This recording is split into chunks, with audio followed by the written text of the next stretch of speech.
जीवन में दुख क्यों आते हैं? बोले दुख तो हमारी अपनी बुद्धि से आते हैं, दुख तो हम जानबूझ करके खींच करके ले करके आते। जो वास्तविकता में कुछ प्रारब्ध के दुख हैं वो तो समझ आते हैं, पर दुनिया में 80% 90% दुख तो आदमी अपने मन से बनाता।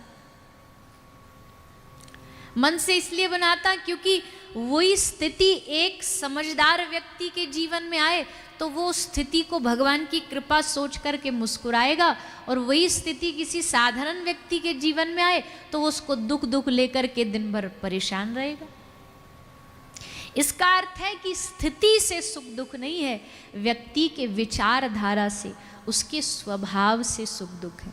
ऐसे संसार में बहुत सारे लोग हैं जिनको भगवान ने इतना सुख दिया है, इतना बढ़िया जीवन दिया है, लेकिन उनका स्वभाव बन गया है वो बस बैठे बैठे कहीं ना कहीं से खींच करके अपनी ओर दुख लेकर के आते हैं, अपने स्वभाव से दुख खींच करके लेकर के आते हैं। वो स्वाभाविक दुखी है, और भैया उसको तो दुनिया का कोई मशीन, कोई डॉक्टर, कोई वैद्य, कोई संत ठीक नहीं कर सकता। इसलिए हमें चुनाव करना होगा, हमें स्वयं समझना होगा कि अगर हम आनंद स्वरूप भगवान के अंशी हैं तो भगवान ने हमें भी आनंद में रहने के लिए ही बनाया है, आनंद में जीने के लिए ही बनाया है। बुरी स्थिति में भी अच्छा कैसे निकाल सकते हैं, वो एक कथा सुनाते, कई बार हमने उदाहरण दिया है। दो विप्र थे, दो पंडित थे, आचार्य थे, तो दोनों किसी यजमान के घर भोजन पाने उनको न्योता दिया गया।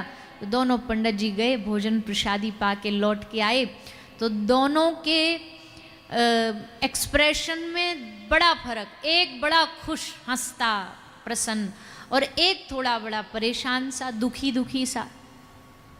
तो सामने वाले दर्शक ने उन दोनों को रोक करके बोला, पंडित जी आप तो एक ही घर में भोजन करने गए थे ना? बोले हाँ एक ही घर में गए थे। बोले आप दुखी लग रहे हो, आप बड़े खुश लग रहे हो, क्यों, क्या हो गया? कुछ आपके दोनों के सम्मान में कुछ अंतर कर दिया क्या यजमान जी ने? बोले नहीं, एक जैसा सम्मान किया, इनको भी माला पहनाई, हमको भी माला पहनाई, इनको पटका पहनाया, हमें पटका पहना, इनको भी चंदन लगाया, हमको भी चंदन लगाया। अच्छा अच्छा अच्छा, हो सकता है चलो सम्मान में कुछ अंतर नहीं किया तो खाने पिलाने में कुछ अंतर कर दिया होगा, इनकी थाली में डबल कुछ मीठा मिष्ठान रसगुल्ला धर दिया होगा, आपके में कम रख दिया होगा। बोला ना, बराबर खिलाया दोनों को। अच्छा अच्छा अच्छा, तो आप समझ रहे।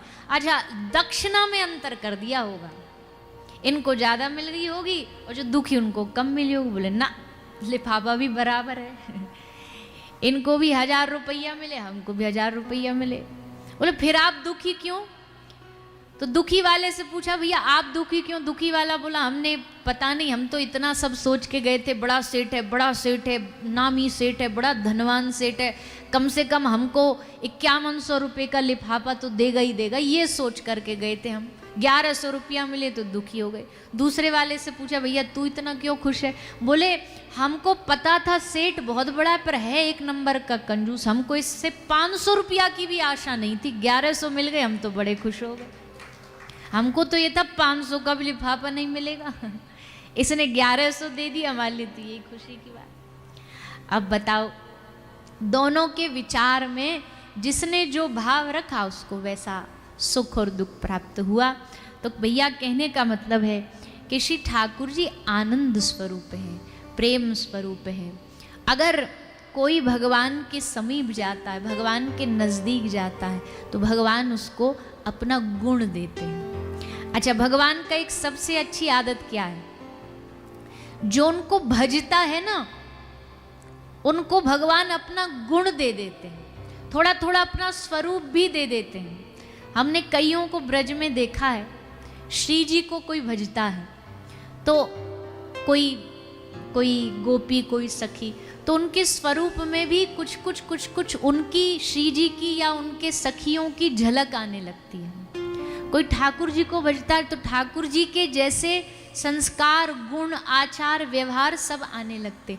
इष्ट का जो उपासना की जाती है ना, उस उपासना के कारण उपासक में इष्ट का स्वरूप दिखने लगता है, इष्ट के गुण दिखने लगते हैं।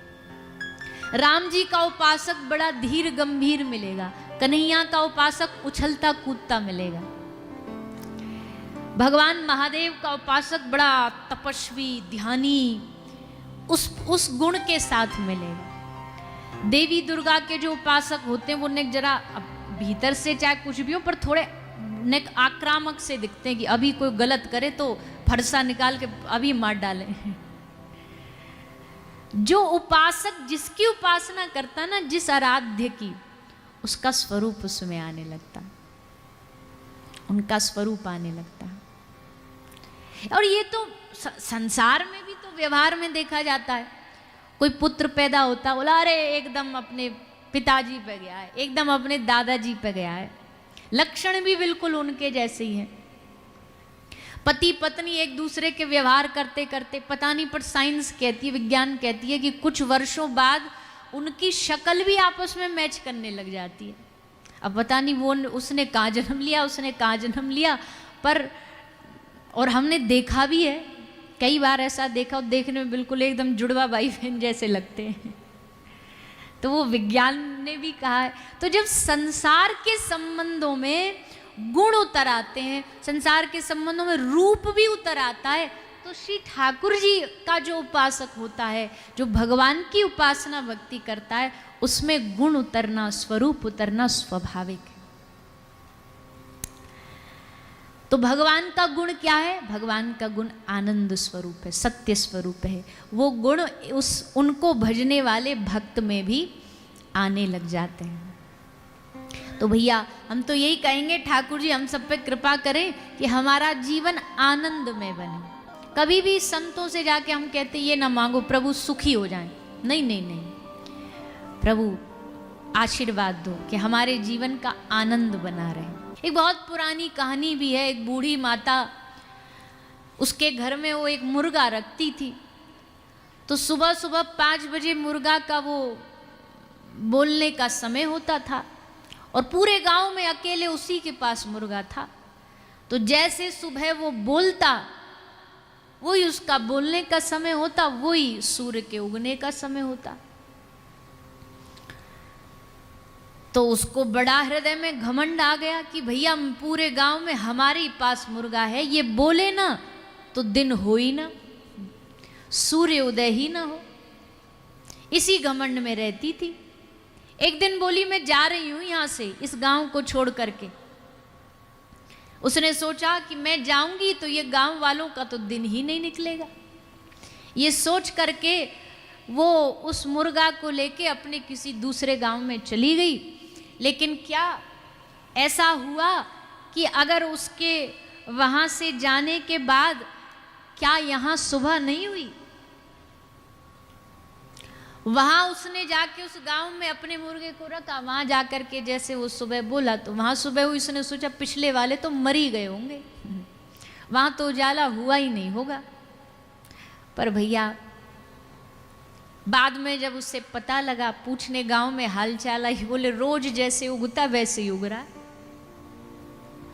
तब पता लगा कि सूर्य न आता है न जाता है, सूर्य एक स्थान पर बस स्थिर है। पृथ्वी घूम रही है गोल गोल उसके चारों ओर, और उसके कारण से सूर्योदय सूर्यास्त हो जाता है।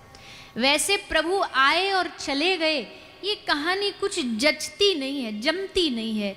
कहानी तब जमती है जब भगवान यहाँ थे, भगवान यहाँ हैं, और भगवान सदा सर्वदा यहीं विराजमान होके लीला करेंगे। धरती जब तक है भगवान की लीला कभी खत्म नहीं होने वाली। वृंदावन की लीलाएं कभी खत्म नहीं होने वाली। आप क्या सोचते हैं कि श्रीधाम वृंदावन में क्या ठाकुर जी के आगमन पर ही लीला हुई थी? क्या वर्तमान में भगवान लीला नहीं करते? मां वर्तमान में भी रोज भगे डोलते हैं, कभी इसके घर कभी उसके घर। आज इसका माखन पा लिया, आज इस साधु को दर्शन दे आए, आज गोप बन के यहाँ चले गए, गोपी बन के श्री किशोरी जी कई बाबा को दर्शन दे आई। अर्थात ठाकुर जी की नित्य लीला आज भी विशेष रूप में ब्रज भूमि में चल रही है। यानी प्रभु सत्य हैं, शाश्वत हैं, सदा सर्वदा उनकी लीला चल रही थी, चल रही है और हमेशा चलती रहे। हाँ, कभी कभी लीला को प्रकट करते हैं, होती तो सदा है, पर कभी कभी ठाकुर जी उन लीलाओं को प्रकट करते हैं और अधिक समय अप्रगट रखते हैं। जहाँ तक प्रभु के अवतार की बात है तो भगवान किन के लिए अवतार लेते हैं? बोले ठाकुर जी हम जीवों के लिए अवतार लेते हैं। यद्यपि हम सब जीव भगवान के ही अंश से प्रकट हुए हैं, हम सब भगवान के अंश ही हैं। भगवान ईश्वर और जीव अलग नहीं है, दोनों में कोई विलगता नहीं है। अच्छा, एक आदमी की सोने की अंगूठी खोई तो एक संत के पास गया, उसने पूछा कि आपको तो पता होगा कि हमारी सोने की जो अंगूठी है उसके बारे में आपको तो ज्ञान होगा कि वो कहाँ है, आपको तो ब्रह्म ज्ञान है। तो महात्मा जी बोले हाँ हमें पता है सोने की अंगूठी कहाँ है। बोले महाराज जी बता दो, हम पे बड़ी कृपा होगी। बोले पक्का बता दूं? बोले हाँ पक्का बता दो। बोले बताओ महाराज जी हमारी सोने की अंगूठी कहाँ है? महाराज जी हंस के बोले सोने में है। सोने की अंगूठी कहाँ है? सोने में है, क्योंकि यही ब्रह्म ज्ञान है। तेरा जो तू ज्ञान जानना चाह रहा है कि दुकान में है, मकान में, वो तो झूठा ज्ञान है। परम ज्ञान क्या है? परम सत्य क्या है? कि वो जहां भी है अंगूठी पर है, सोने में। इस बात से कोई नकार नहीं सकता। वैसे ही हम जो जीव हैं वो अंगूठी चाहे उसका आप आकार भी बदल दो, उस अंगूठी को बदल को आप चाहो कि इसको हम कानों का कोई आभूषण बना ले, तब भी वो रहेगी सोने में ही। आभूषण की आकृति बदल सकती है पर उसकी वास्तविकता ये नहीं बदलेगी कि वो स्वर्ण है, वो सोना है।